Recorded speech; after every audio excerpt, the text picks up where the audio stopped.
जय उमिया माँ। सर्ववेदमयी गीता सर्वधर्ममयो मनुः सर्वतीर्थमयी गंगा सर्वदेवमयो हरिः मलनिर्मोचनं पुंसां गंगास्नानं दिने दिने सकृतगीताम्भसि स्नानं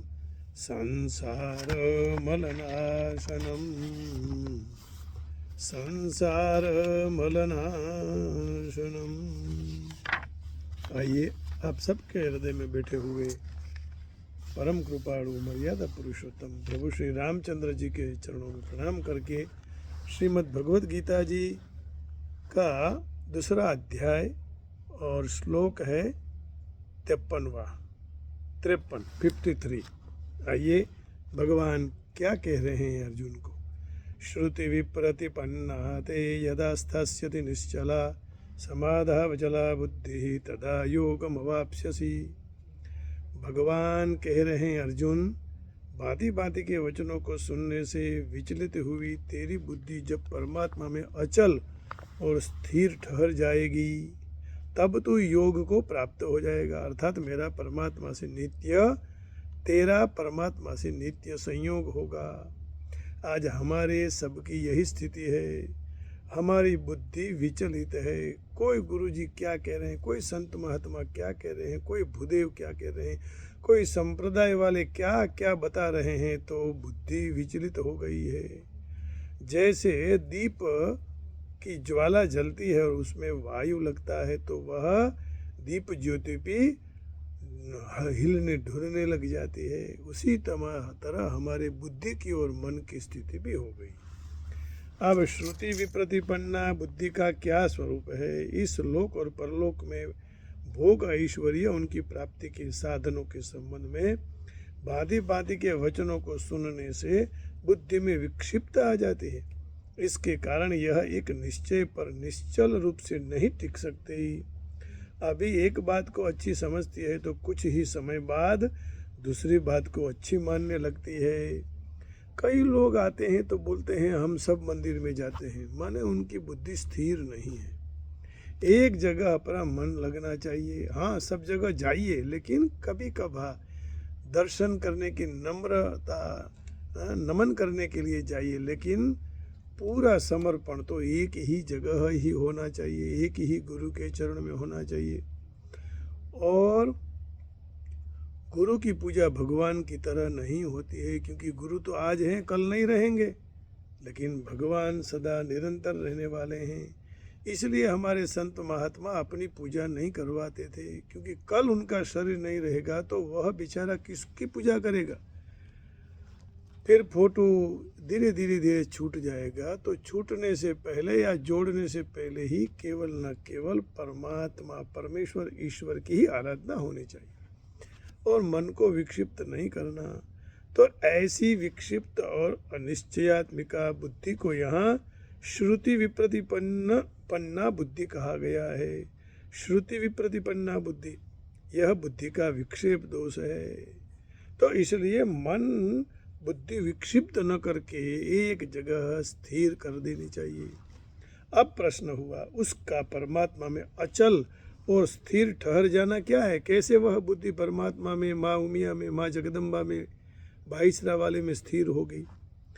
तो कह रहे हैं मोह रूप दलदल से पार हो जाने के कारण इस लोक और परलोक के भोगों से सर्वथा विरक्त हुई बुद्धि का जो विक्षेप दोष से सर्वथा रहित हो जाना और एकमात्र परमात्मा में ही स्थायी रूप से निश्चल टिक जाना, यही उसका परमात्मा में अचल और स्थिर ठहर जाना है।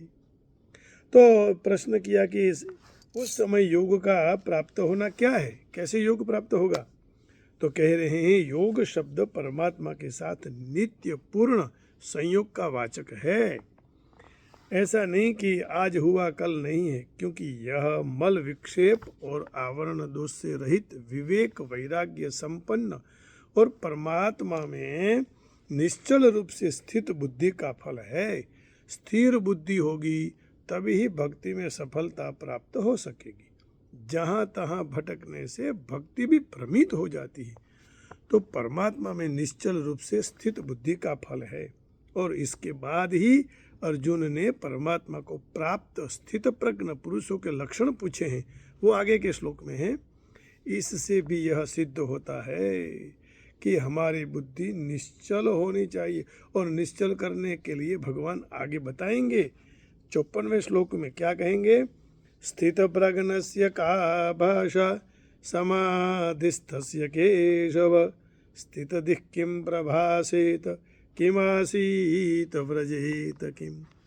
तो 50वें श्लोक में तो योग का अर्थ समत्व किया गया है, समभाव से रहेंगे।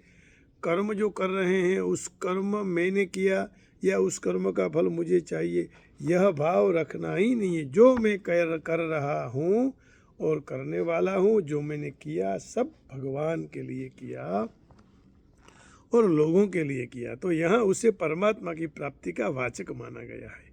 तो इसका तात्पर्य क्या है ये समझ लेते हैं। वहाँ योग रूपी साधन के लिए चेष्टा करने की बात कही गई है, और यहाँ स्थिर बुद्धि होने के बाद फल रूप में प्राप्त होने वाले योग की बात है। इसी से यहाँ योग शब्द को परमात्मा का प्राप्तिवाचक माना गया है। माने योग का अर्थ है भगवान से मिलना। जैसे भगवान कृष्ण का योग गोपाल बालों से हुआ, गोवाड़ियाओ આપણે ગુજરાતીમાં કહીએ, तो उनका संयोग हमेशा के लिए हो गया। गोपियों का भी भगवान से मिलन हुआ है। तो गीता में योग और योगी शब्द निम्नलिखित कुछ उदाहरणों के अनुसार प्रसंगानुकूल विभिन्न अर्थ में आए हैं। तो एक दो उदाहरण लेके बाकी के दूसरे भाग में उदाहरण लेंगे। पहला है कर्मयोग। यहाँ योग में आरूढ़ होने की इच्छा वाले के लिए कर्म कर्तव्य बताए गए हैं। इस कारण योग शब्द कर्मयोग का वाचक है। ये 6वें अध्याय के 3रे श्लोक में कह रहे हैं। 6ठा अध्याय और 3रा श्लोक कर्मयोग का कह रहे हैं ना। आरुरुक्षुर्मुनिर्योगं कर्म कारणमुच्यते योगारूढ़स्य तस्यैव शमः कारणमुच्यते। योग में आरूढ़ होने की इच्छा वाले मननशील पुरुष के लिए योग की प्राप्ति में निष्काम भाव से कर्म करना ही हेतु कहा गया है, और योगारूढ़ हो जाने पर उस योगारूढ़ पुरुष का जो सर्व संकल्पों का अभाव है वही कल्याण में हेतु कहा गया है।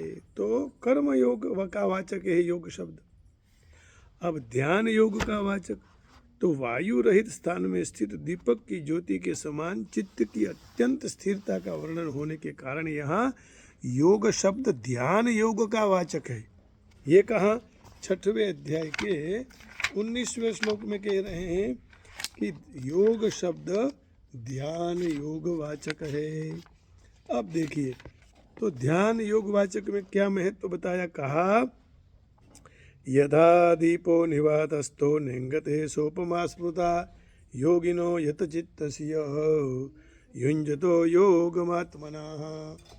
जिस प्रकार वायु रहित स्थान में स्थित दीपक चलायमान नहीं होता, वैसे ही उपमा परमात्मा के ध्यान में लगे हुए योगी के जीते हुए चित्त की कही गई है। माने योगी का चित्त कभी ध्यान में अस्थिर नहीं होता है, स्थिर हो जाता है।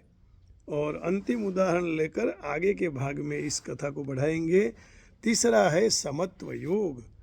तो योग में स्थित होकर आसक्ति रहित हो तथा सिद्धि असिद्धि में समबुद्धि होकर कर्मों को करने की आज्ञा होने से यहाँ योग शब्द समत्व योग का वाचक है।